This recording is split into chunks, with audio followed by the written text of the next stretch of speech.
Kalau kita dapatkan 3 ini Bapak sekalian, maka kita akan bahagia di dunia maupun di hari kemudian. Yang pertama, nasab wisata tidak u'tiya syakara. Ketika diberi, maka dia bersyukur. Kesyukuran Bapak sekalian, Allah Subhanahu wa taala perintahkan kita di dalam Al-Qur'an, "Fadhkuruni adhkurukum washkuruli wa la takfurun." Kita diperintah untuk bersyukur dan jangan mengingkari.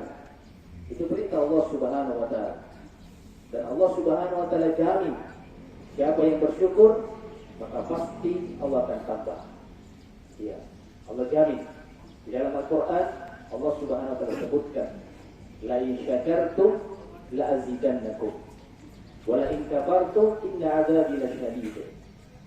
Jika kalian bersyukur maka pasti dia akan tambah. Jadi janji Allah Subhanahu wa taala, maka dia bersyukur. Dan perlu diketahui juga bahwa kesyukuran itu memiliki 3 rukun. Jadi tidak dikatakan bersyukur kalau tidak memiliki 3 rukun ini. Disebutkan oleh kita yang pertama ada namanya syukur dengan hati. Ya, apa maksudnya syukur dengan hati? Yaitu kita yakini bahwa semua apa yang kita dapatkan itu semata-mata datang dari Allah Subhanahu wa taala. Itu namanya syukur dengan qalb, dengan hati. Makanya Allah Subhanahu wa taala berfirman di dalam Al-Qur'an ya tentang apa yang kita dapatkan itu datang dari Allah Subhanahu wa taala. Wa ma bikum min ni'matin fa min Allah. Apa saja yang kalian rasakan berupa nikmat, maka itu semata-mata datang dari Allah Subhanahu wa taala. Itu rukun yang pertama. Jadi kita tanamkan dalam diri kita bahwa nikmat ini datang dari Allah Subhanahu wa taala. Kemudian rukun yang kedua, rukun kesyukuran, kata ulama kita, yaitu kita bersyukur dengan lisan. Ya, dengan mengucapkan apa? Hamdalah, alhamdulillah. Nah, itu yang kedua ya. Jadi kalau kita dapat nikmat, tanamkan di dalam diri kita bahwa nikmat ini datang dari Allah. Kemudian yang kedua, ucapkan alhamdulillah. Ya, ucapkan alhamdulillah. Kemudian yang ketiga, rukun kesyukuran, yaitu syukur dengan anggota badan. Bagaimana maksudnya? Kata ulama kita, yaitu kita pergunakan nikmat itu untuk beribadah dan taat kepada Allah Subhanahu wa taala. Jadi kalau kita dapat nikmat, maka kita pergunakan nikmat ini untuk beribadah dan taat kepada Allah Subhanahu wa taala. Itu tanda kebahagiaan yang pertama. Jadi kalau kita beri, maka kita bersyukur. Baik. Kemudian tanda kebahagiaan yang kedua, kita berkuliah sabar. Apabila dicoba dan diuji mendapatkan musibah, maka dia bersabar. Kesabaran, kata ulama kita, itu ada 3 bentuk. Ya, sabar itu ada 3. Yang pertama, sabar melakukan ketaatan. Kita harus bersabar. Kita diperintah sholat, kita sabar sholat. Diperintah berpuasa, sabar berpuasa. Diperintah bersedekah, kita sabar bersedekah. Itu sabar yang pertama. Kemudian sabar yang kedua, kita sabar meninggalkan dosa dan maksiat. Allah larang kita mencuri misalnya, kita sabar jangan mencuri. Allah larang kita misalnya melakukan dosa ini, kita sabar tinggalkan dosa tersebut. Itu kesabaran yang kedua. Kemudian kesabaran yang ketiga, yaitu sabar terhadap musibah, ujian dan cobaan yang kita alami. Jadi 3 bentuk kesabarannya. Ya. Jadi kita bahas kesabaran yang terakhir, yaitu apa? Sabar terhadap ujian dan cobaan. Perlu diketahui bahwa kita di dunia ini itu tidak lepas dari cobaan dan ujian. Itu sudah menjadi sunnatullah. Ketetapan Allah pasti terjadi. Kita tidak bisa menghindar dari ujian dan cobaan dimanapun kita berada. Karena Allah Subhanahu wa taala berfirman, "La tubalawunna bi amwalikum wa anfusikum." Betul-betul kami akan menguji kalian pada keturunan dan harta-harta kalian. Pasti bagi orang-orang yang bersabar. Siapa mereka? Kata Allah, alladzina idza asabatuhum musibah qalu inna lillahi wa inna ilaihi raji'un.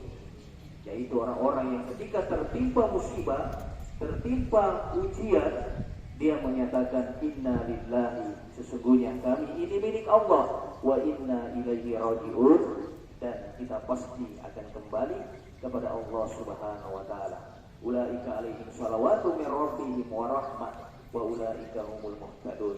Mereka itulah orang-orang yang mendapatkan rahmat dari Allah Subhanahu wa taala, dan mereka adalah orang yang mendapatkan petunjuk. Jadi pasti ada ujian. Kita tidak bisa lepas dari ujian jamaah sekalian. Karena itu ketika datang ujian dan cobaan, kita pegang kuncinya. Apa kuncinya? Kita bersabar. Kita bersabar.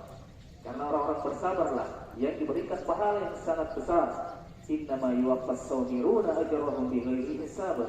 Hanya orang-orang yang bersabarlah yang mendapatkan pahala yang tidak ada batasnya. Itu orang yang bersabar. Jadi ketika kita dapat ujian dan cobaan, maka hendaknya kita bersabar.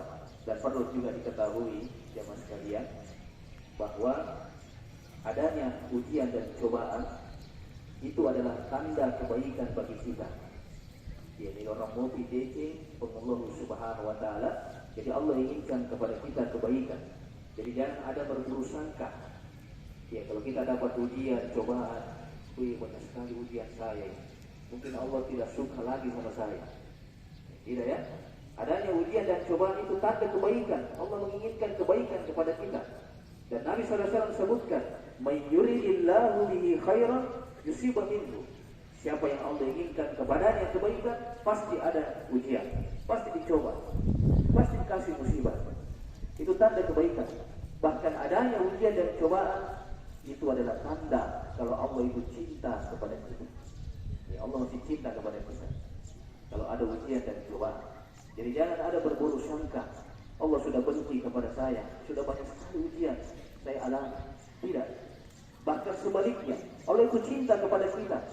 Dan Nabi SAW sebutkan dalam hadis yang diriwayatkan oleh Imam Tirmidzi rahimahullahu taala. Kata Nabi SAW, "Inna idhamal jaza ma'idhamil bala." Sesungguhnya besarnya pahala itu bergandengan dengan besarnya cobaan.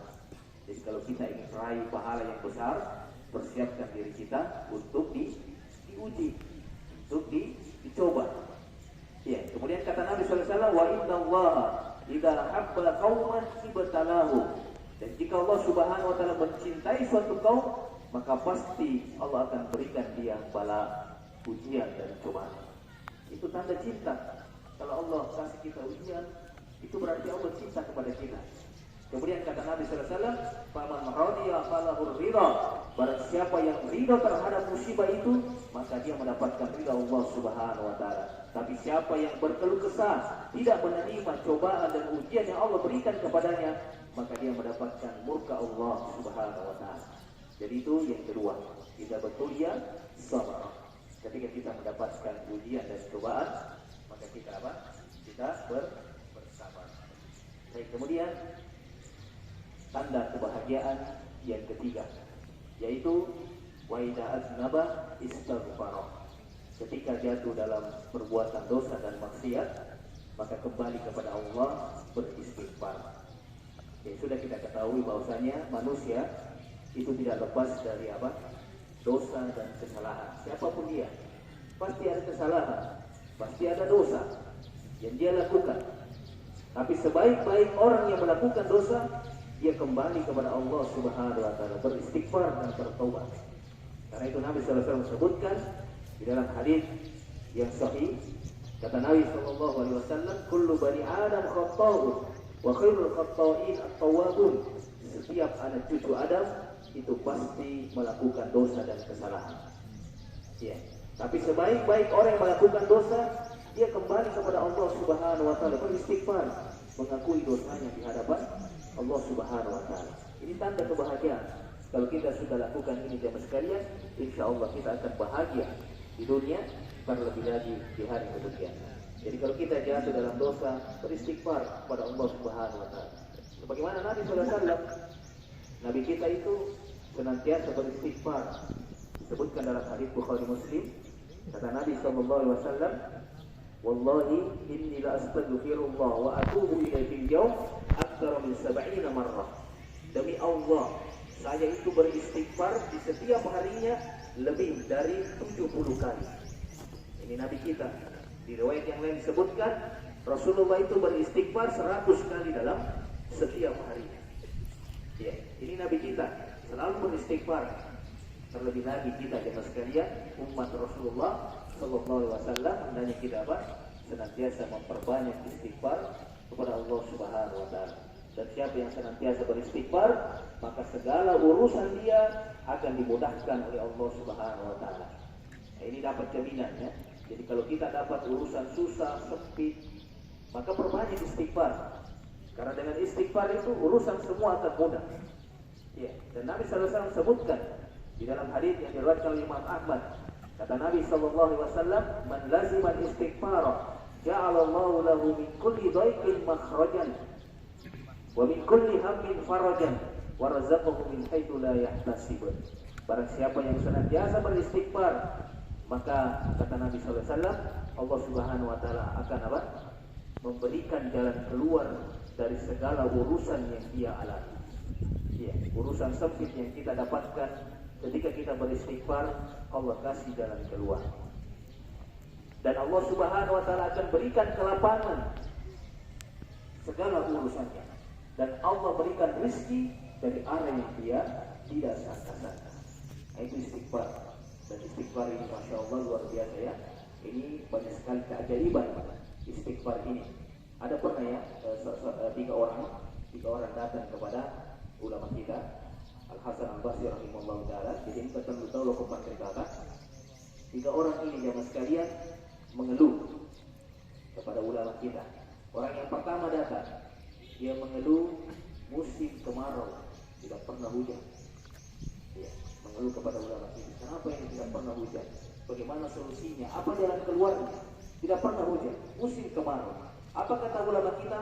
Istaghfirillah. Kembali kepada Allah, beristighfar. Di sini milo gampang kepada Allah Subhanahu wa taala. Ya, beristighfar kepada Allah Subhanahu wa taala. Kemudian datang orang yang kedua, mengeluh juga. Orang yang kedua ini mengeluh kemiskinan. Ya, dia mengalami kemiskinan. Apa kata ulama kita? Istaghfirillah. Beristighfarlah engkau kepada Allah Subhanahu wa taala. Dua orang. Kemudian orang yang ketiga datang juga mengeluh tentang apa? Belum mempunyai keturunan. Jadi meten boting dia pegagaw itu jannah. Jadi sudah lama menikah belum ada keturunan. Apa kata ulama kita? Istaghfirillah. Minta ampun kepada Allah Subhanahu wa taala. Jadi tiga orang datang, ulama kita cuma satu jawaban. Apa jawabannya? Beristighfarlah kalian kepada Allah Subhanahu wa taala. Kemudian beliau membaca firman Allah Subhanahu wa taala, "Faqultu astaghfiru rabbakum innahu kana ghaffara yursilis samaa'a 'alaikum midrara wa yumdidukum bi amwalin wa banin wa yaj'al lakum jannati wa yaj'al lakum anhara." Terjawab di dalam Al-Qur'an. Kata Allah Subhanahu wa taala, kalau kalian beristighfar, pasti Allah akan turunkan hujan berkah. Terjawab orang yang pertama. Kalau kita beristighfar, Allah turunkan hujan yang berberkah. Itu musim kemarau tadi. Terjawab orang yang pertama.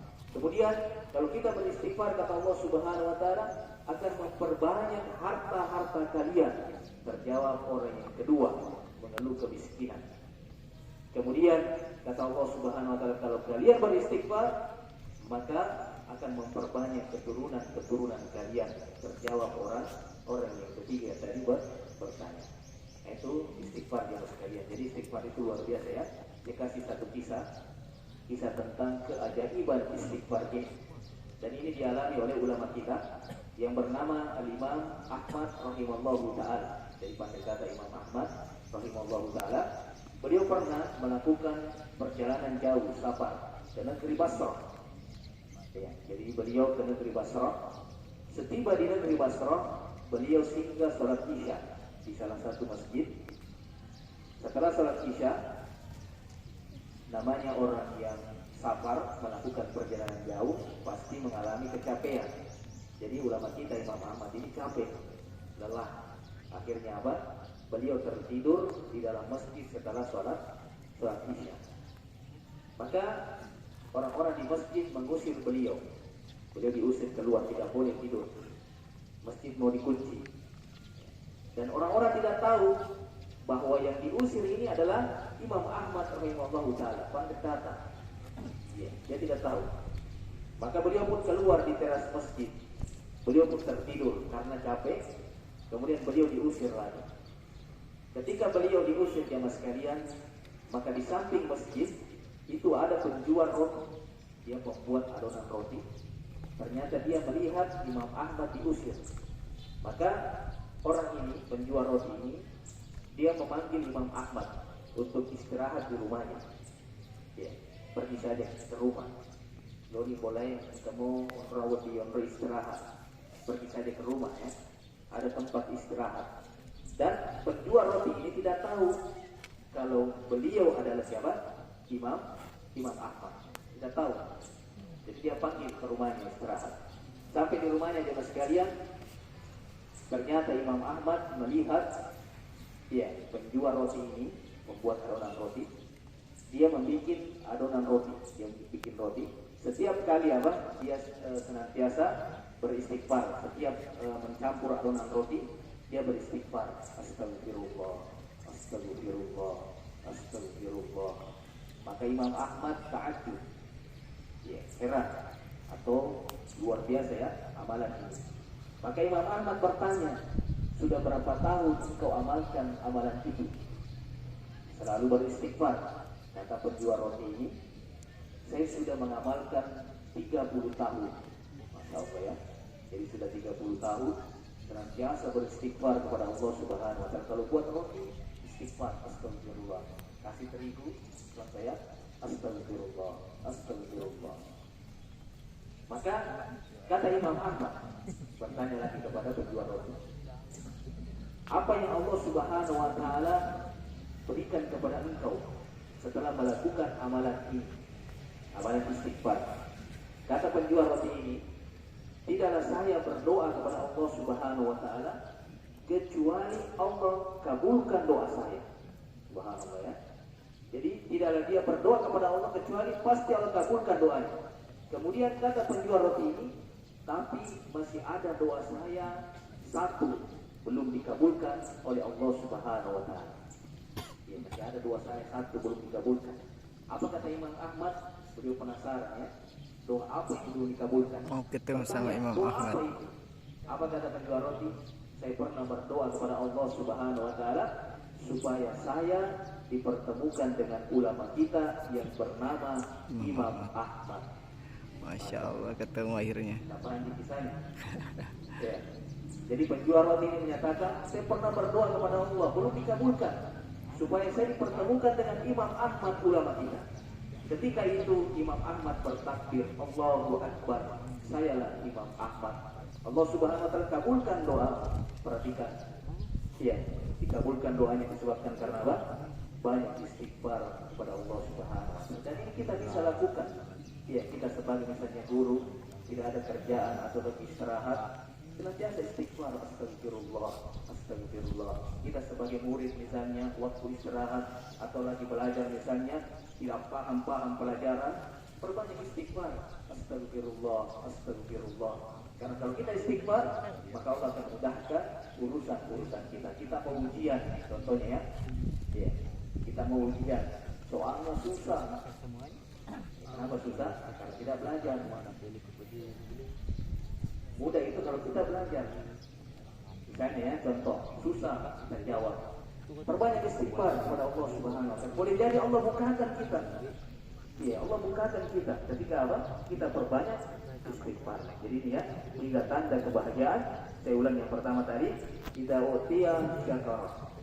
Ketika diberi, dia bersyukur.